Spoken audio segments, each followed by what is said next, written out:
This podcast was produced by OAR FM Dunedin with support from New Zealand On Air.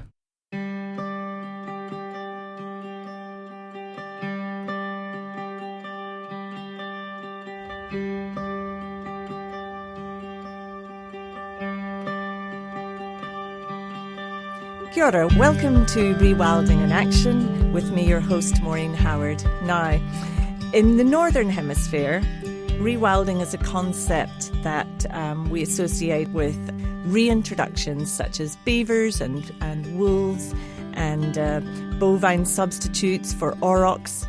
But here in Aotearoa New Zealand, it's going to really have to look a lot different.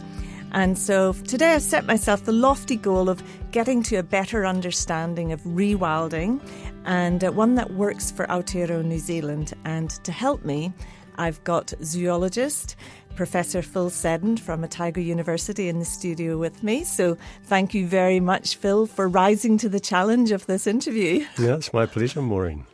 I think that you have some practice because you have a chapter in a book that touches on definitions of rewilding, doesn't it? It does. It relates to where do translocations, so things like reintroductions, fit in with the whole rewilding venture. Yeah, so because that's your angle. So my angle has come through natural native forest regeneration, which I think for a lot of people, maybe it does come in that way. They see things perhaps popping up in their garden or through conservation work that they've been doing. They see a lot of natural regeneration, without having to do the planting. And also I visited Hugh Wilson's initiative on Hinawai Reserve, on the Banks Peninsula. And that was really inspiring to see the native forest that's come up through the gorse there that's been a pioneer rewilder. So, but for you, your journey's been a bit different, hasn't it? I call myself a reintroduction biologist. So I look at conservation translocation science. So that's really the science behind establishing new populations of species in areas where perhaps they've used to be in the past but have been lost. Right. So in your chapter, you did talk about rewilding. So when were you introduced to this concept and how does it relate to your current work? Rewilding probably came into my horizons, it's probably over a decade ago. And it was a term that was being used around, and I didn't know much about it, and it seemed to mean all things to all people. And when I delved into it, I saw that it had roots back in the 1990s in North America. And it was a very different concept from the one that's sort of floating around now. I could go into that a bit more. You could, because I would say that you did mention in your chapter, I really enjoyed the way you wrote it, actually, for an academic chapter. It was very readable. But you said that rewilding, something to this effect anyway, that rewilding doesn't lack for definitions. No, by some measures, there's about 14 of them out there, and I suspect there's probably more.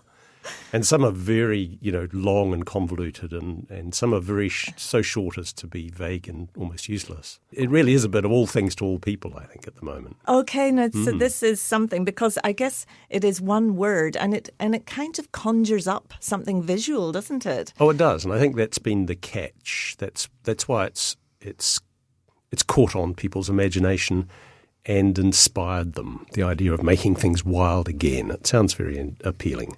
And perhaps it comes to something at the core of us, that we have seen things being depleted, and we do have this sense that we would like to live in a wilder world. Oh yeah, as Ed Wilson wrote about biophilia, we have inside all of us this kind of instinctual being drawn to wilder places and green things, and we can see the effect of being in nature on our mental well-being, our health generally.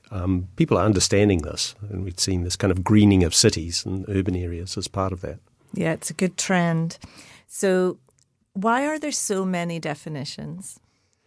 I think it's because, actually I'm not sure. I think it is this all things to all people, and they define it how they feel it could be. And the rewilding venture has a number of, it's like a spectrum of things. So depending on which end of that spectrum you identify your rewilding venture with, you may define it differently.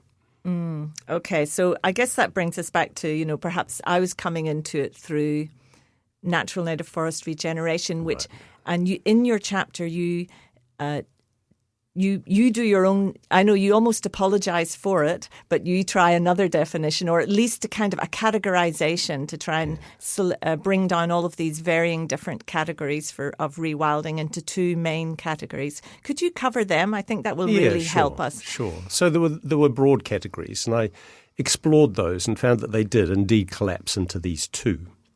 So the first is what we might call passive rewilding. And that really gets to the heart of the rewilding venture, the idea of you remove those human impacts and you leave it alone and see what happens. And it'll develop in maybe unexpected ways, but you have no target. And I think that's a critical thing. There's no end state that you're working towards. The second one is trophic rewilding, and it acknowledges the fact that for some species, they can't get back there on their own. You won't have natural recolonisation. They're too far away, there are barriers, there are other problems, and you might need to be doing some replanting, you might need to be doing some reintroductions or bringing species back in, maybe even very different species from what were there in the start, because you want to restore some general ecosystem functional process. The idea of bringing in wild cattle to replace aurochs, that browsing, grazing, trampling function, to do something useful in there. So for me, that was the intersection for conservation translocations. And I made an argument too, it was the natural intersection for ecological restoration, which is a whole other big field that people kind of say, well, where does rewilding fit in amongst all that?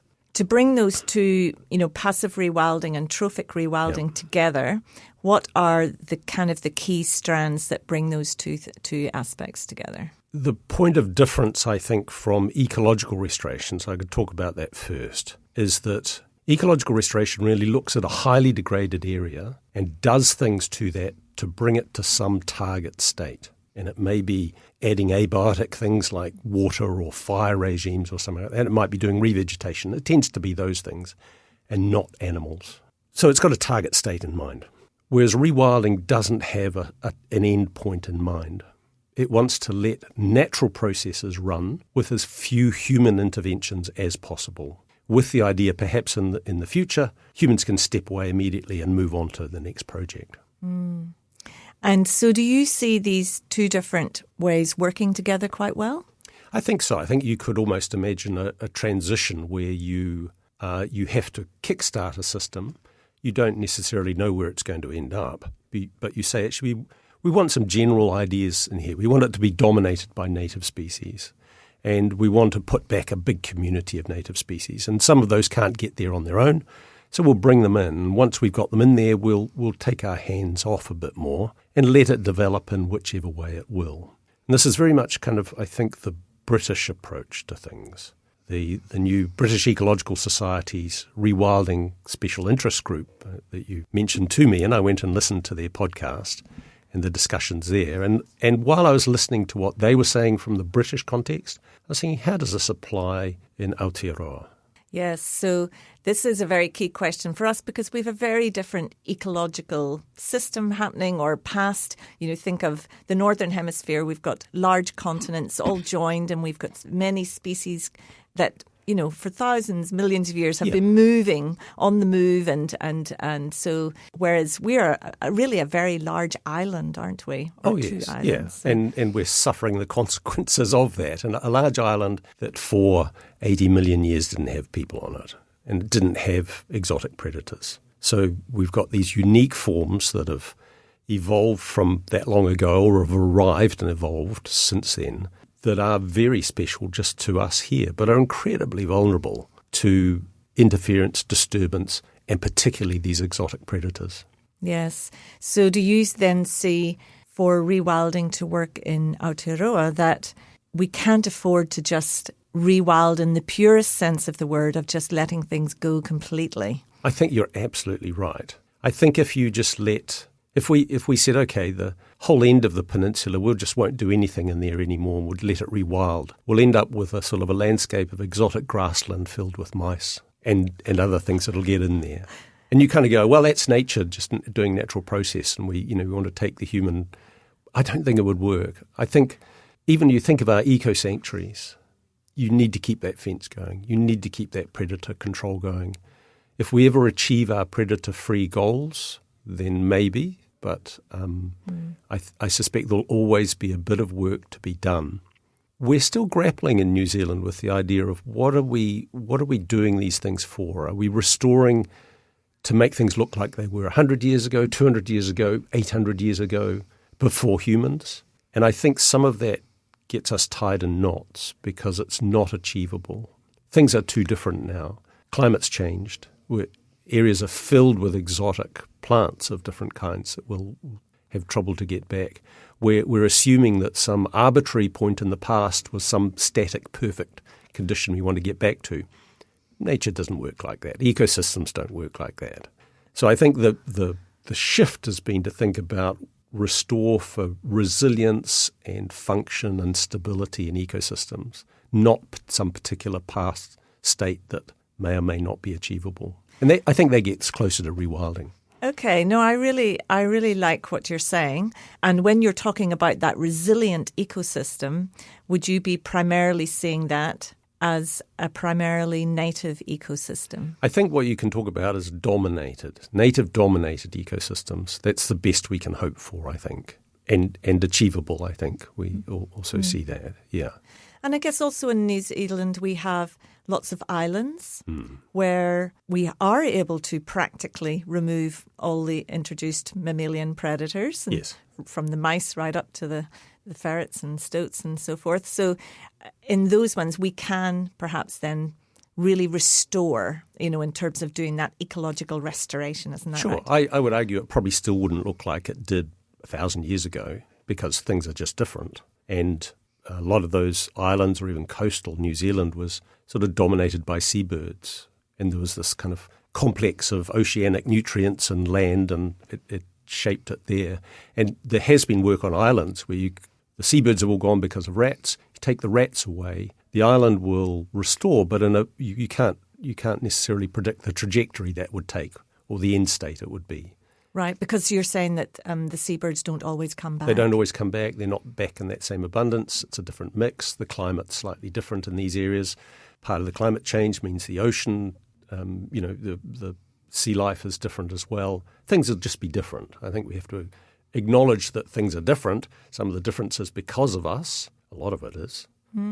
Some is just because things change, and that's the nature of nature. Yes, it is, because I think that maybe that is something that people do forget. They think of an ecosystem as somehow being, let's say with forest restoration, you're heading towards this climax. Talk about a climax, and then it's going to stay like that forever. But it doesn't, does it? Yeah, it's a sort of a Garden of Eden type paradigm, I think. It's the same idea of, the misconception that evolution is working towards some goal. Ecosystems aren't working, so it's not working towards some perfect state. They're changing all the time. We're just changing them more than anything else has for a long time. In a very rapid fashion. Yeah. Yes. So, and one of the things that I do love about rewilding is the fact that we don't necessarily know the end goal, and that we're kind of participating with nature and seeing what nature brings to the table, and there's lots of unexpected developments which can be really interesting, can't they? Well, they can be interesting. They could be challenging. They could be challenging to your idea of letting it go where you want if it starts to go in directions that are very different, or start to become exotic, weedy dominated. And you can't have native species establishing there, then you might want to get in and do a bit more of the trophic rather than the passive side. I know, I hear what you're saying, but I do actually have confidence in our native plants, particularly in the forest ecosystem, perhaps not so much in wetlands and the alpine areas, but the native forests can often shade out a lot of those weedy exotics. Yeah, a lot of my work's been, outside of New Zealand has been in desert systems, so that's very different. And in New Zealand has been in New Zealand drylands. So these ideas in the rain shadow of the Southern Alps. And you can see the changes if you just leave things alone in those big braided rivers. They get choked with willow and weed, and a massive amount of work has to go in there just to kind of keep things in one state. So if you did a rewilding, if you want to know what rewilding on a braided river looks like, you look at the lower reaches of the Rangitata or something like that. And then you want to see what it should look like, you get up closer to Aoraki, Mount Cook. Yes. Yeah. With the weeds come the predators, like hyper abundant. There have been long-term trapping programs out there in the Tasman Valley, and gobsmacking numbers of predators they're taking out of the system to make incremental differences for the braided river birds. Yeah. Yeah. It's tricky, isn't it? Oh, sure, yeah. I guess at some point, it comes down to us having to make strategic decisions on what ecosystems we're really going to try and step in there and preserve them or restore them, and which ones we're going to perhaps allow to rewild. I think it's an interesting experiment.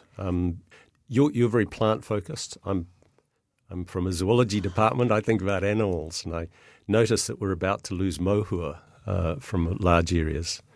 So I'm a big bird fan too. Yeah, okay. So, there are these incredibly sensitive, critically endangered species that are completely intolerant of any kind of predation pressure.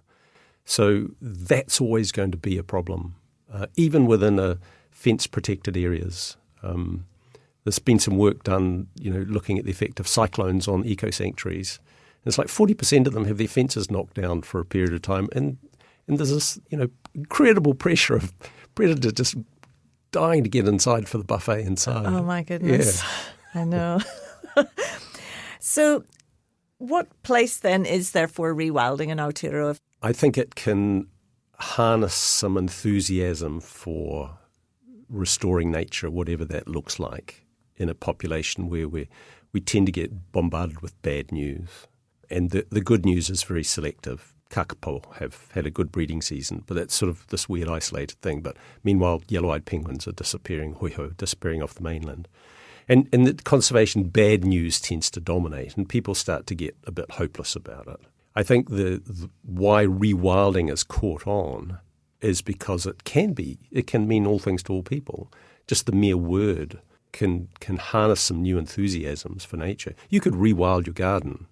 I'm sure you have a rewilded garden. I have actually. And so that brings a lot of people have their own personal, protected areas. They've got their little mini national park. You can do what you want with it. You can rewild it and see what happens. Yeah. So it's not something that happens somewhere else. That's right. It's something that involves everybody. Yeah. And maybe that's why everybody's sort of got in there with their own personal definition of what rewilding means to them. And I don't know that that's a bad thing.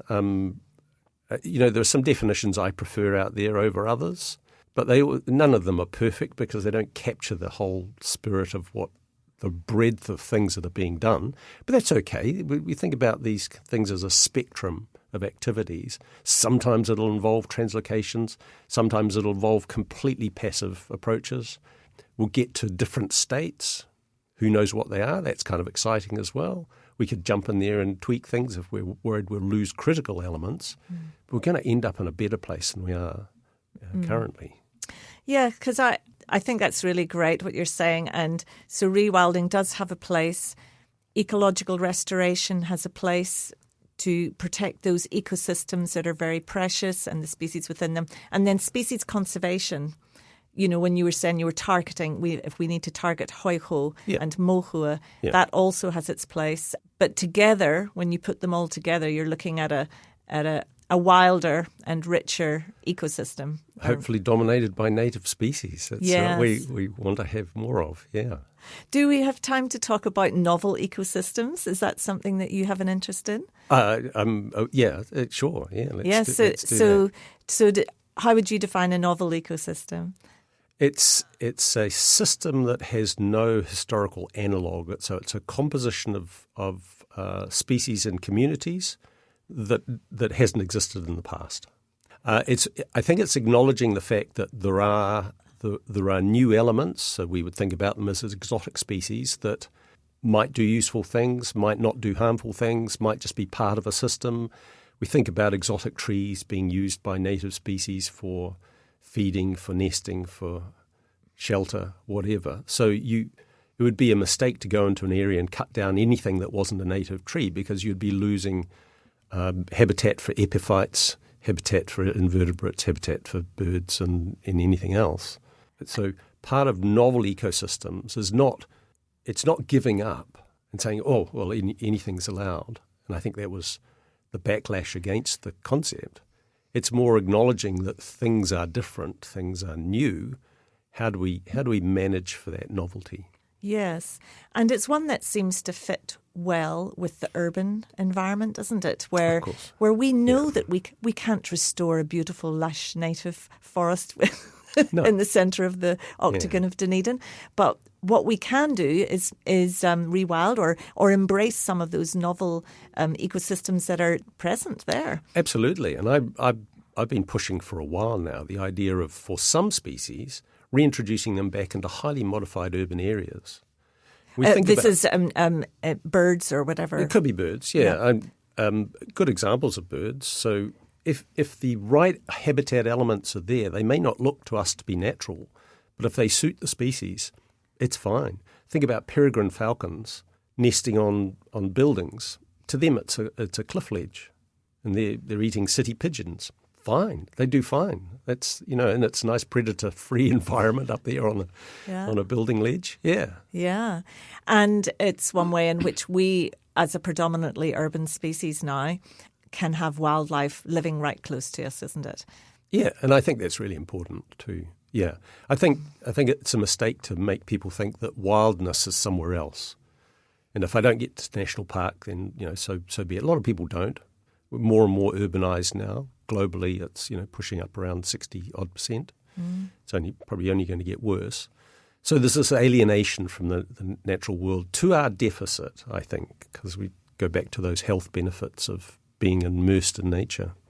That's right. Yeah. And if we do change how we see nature and our relationship with nature, instead of dismissing a plant as a weed or an introduced animal as not important or a pest, then we actually lose a lot. I think we need to, if we do decide to eliminate that species, we really need to have thought about it and not be doing it from non-native bad. Yeah. And I encourage people to look at smaller scales as well.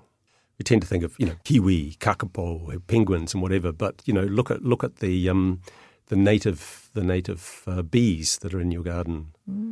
Not every invertebrate in your vegetable patch is something you need to go and spray. Yeah, they're all doing the useful things in there.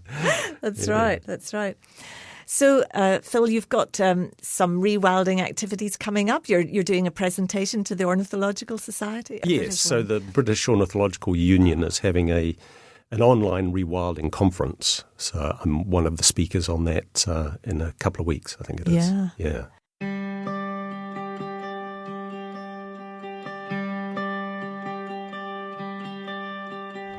I wish Phil all the best with his presentation.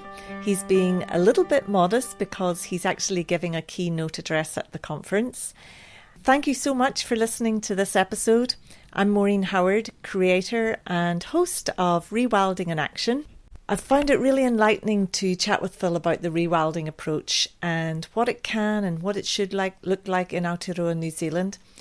To sum up a little bit of the conversation, we discussed 3 key elements of the rewilding approach as it's broadly defined and practiced overseas, and that's restoring ecological functions, stepping back and letting nature lead the way, and having no end target in mind. And my take-home message from this discussion is that in practice, here in Aotearoa New Zealand, we can realistically aim for native-dominated ecosystems. However, as an island nation where our flora and fauna evolved without mammals, apart from our little bats, we'll probably always have to do some degree of mammalian control. And it's also really great that as an approach, rewilding can complement other biodiversity approaches such as ecological restoration and species conservation that are really critical for vulnerable habitats like our braided rivers that need that extra bit of care. So that they don't lose their beautiful braids or the endemic species like kaki or black stilt that live on them.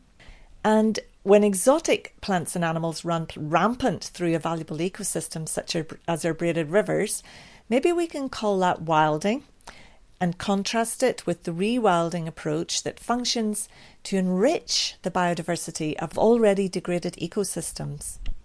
So many thanks to my guest, Professor Phil Seddon, for a thought-provoking conversation. In the next episode, I'll be visiting the property of botanist, Associate Professor Janice Lord, to appreciate the plants that are popping up on her Rewilding property near Tyree Mouth, as well as to share her excitement about the stream that's rewilding there.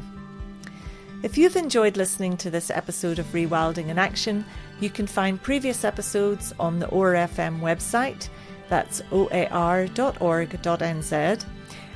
as well as YouTube or your favourite podcast app. And I'd be super grateful if you could help this podcast get heard by others by hitting follow. Until next time, courtesy of the Department of Conservation, I will leave you to appreciate the sounds of kaki that live on the braided rivers, loved by my guest, Professor Phil Seddon, who is letting nature take the lead.